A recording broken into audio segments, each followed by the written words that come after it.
So hello guys. तर आज आपल्याला एक नवीन साईट त्या ठिकाणी मिळालेली होती. तर त्याची जी लोकेशन होती ती पेठ मंचर या ठिकाणी होती. तर त्याचं आपण प्लॅनिंग ज्यावेळेस केलेलं मीन्स ओव्हरऑल थोडं जरा काळ्या मातीतलं वगैरे लोकेशन होतं. सो त्याचा आपण प्लॅन करताना जो फायनल प्लॅन केलेला होता तो अशा टाईपमध्ये होता. क्लायंटची रिक्वायरमेंट होती की त्यांना मीन्स 3 बेडरूम्स पाहिजे होते, 3 BHK टाईपमध्ये. फ्रंट साईडला त्यांना ट्रॅडिशनल लुक पाहिजे होता पूर्ण स्ट्रक्चरचा वगैरे. सो मेनली आपण काय केलं होतं डिझायनिंग करताना की फ्रंट साईडला 14.5 बाय 7चा पोर्च घेतलेला होता.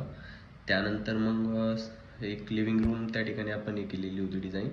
खालच्या साईडला एक बेडरूम, रेग्युलर आपलं WC बाथरूम वगैरे आपण हे केले होते, त्यांना प्रोव्हाइड केलेले होते. एक 12 बाय 12चा बेडरूम केलेला होता, स्टेअर केस, किचन आणि किचनला अटॅच एक ड्राय बाल्कनी त्यांना त्या ठिकाणी आपण प्रोव्हाइड केलेली होती. फर्स्ट फ्लोअरला गेल्यानंतर तिथेच एक मास्टर बेडरूम आपण त्यांना प्रोव्हाइड केलेला होता ओव्हरऑल याच्यात. सो 12 बाय 12चा बेडरूम आपल्याला भेटत होता आणि जो बाथरूम होता ते 4 बाय 7चा आपल्याला फूटमध्ये भेटत होता.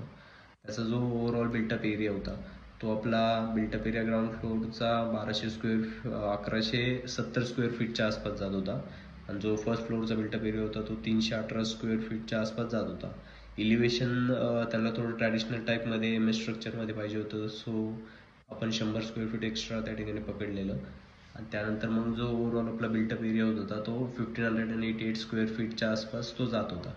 तर त्याचा आपण 3D वगैरे पण आपण बनवलेले होते. तर त्याचे 3D व्ह्यूज आपण अशा टाईपमध्ये केलेले होते. पण फोटोज वगैरे तुम्हाला मी दाखवतो. सो हा त्याचा राईट साईड व्ह्यू होता. इकडच्या साईडला स्टेअर केस, फ्रंट साईडला त्यांना ट्रॅडिशनल लुक पाहिजे होतं. सो हे जे पूर्ण स्ट्रक्चर वगैरे आहे ते आपण MHच्या याच्यात आता बनवून त्यांना हे करणार आहोत.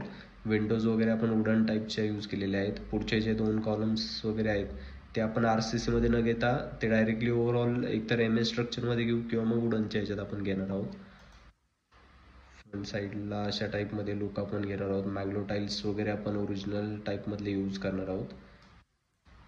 इकडे दिवे वगैरे लावण्यासाठी आपण थोडं ट्रॅडिशनल टाईपमधले एलिमेंट्स वगैरे आपण यूज करणार आहोत. दगडी याच्यातले ढोलपुरीज वगैरे किंवा मग ट्रॅडिशनल स्टोन्स वगैरे जर आपल्या क्लॅडिंगला भेटले तर आपण ते सुद्धा यूज करणार आहोत या स्ट्रक्चरला.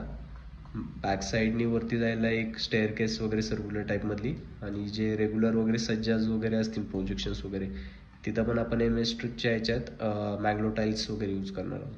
सो हा प्रोजेक्ट आपला ओव्हरऑल कॉस्टिंग वगैरे जर काढली तर रेग्युलर 20 to 25 lakhsपर्यंत हा प्रोजेक्ट जाईल आपला.